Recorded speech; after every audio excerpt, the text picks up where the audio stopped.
नमस्कार मंडळी, welcome to my mini blog. तर आज मी आणि माझी बहीण निघालेलो बाहेर काहीतरी चटपटीत खाण्यासाठी. तर ही इथे लिफ्टचं बटन दाबत होती उगाचच. मग नंतर वडापाव घेतला खाण्यासाठी. तिथं अंधार होता, तिथंच बसून खाल्ला. नंतर मग मी वडापाव मम्मीसाठी घेऊन येत होतो, मम्मीला दाखवला आणि तिथंच बसलो होतो कट्ट्यावर खात. तर मम्मीनं आमच्या ह्या कुत्र्याला पाव टाकला बघा जरासा खायला, तर त्याला अंधारात तो गावतच नव्हता. आणि इथे माझा हा दुसरा वडा खायचं काम चालू होतं. मला वडापाव खूप जास्त आवडतो आहे खायला, कारण तो स्वस्तात मस्त असते. आणि इथं मम्मी आणि माझी बहीण बोलत चाललं होतं रस्त्याने. आम्ही घराकडे निघालो होतो. त्या शाळेतलं सांगत होती ती, असं झालं तसं झालं. मग घरी आल्यावरती मला करायचं होतं स्वयंपाक म्हणजे काय, सकाळचा शिल्लक होता सोडा, मला भाजीच करायची होती. आणि आज तूर डाळीची भाजी करणार होतो मी, त्यामुळं कांदा टोमॅटो इथं पटपट चिरून घेतला.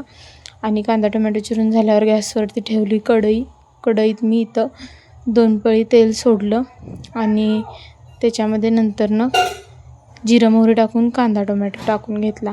आणि हा आपला व्लॉग डे 7 आहे. आणि मागच्या वेळेस पण सांगायचं राहिलेलं, व्लॉग डे 6 होता. आणि नंतरनं कांदा टोमॅटो माझा परतून झाल्यावरती त्यामध्ये चटणी मीठ टाकून घेतली, थोडीशी हळद पण टाकली आणि ते सगळं मिक्स करून घेतलं. आणि नंतरनं डाळ मी आधीच धुवून भिजत घातलेली आल्यावर, त्यामुळे ती डाळ आहे अशी मी कांदा टोमॅटोमध्ये घातली आणि तेच पाणी पण ओतलं. नंतरनं मग भावानं घेऊन आलता दुकानचं सामान, त्यामध्ये हा निरमा पुडा आणि कॅडबरी होती. म्हटलं आता खायला लागत्या.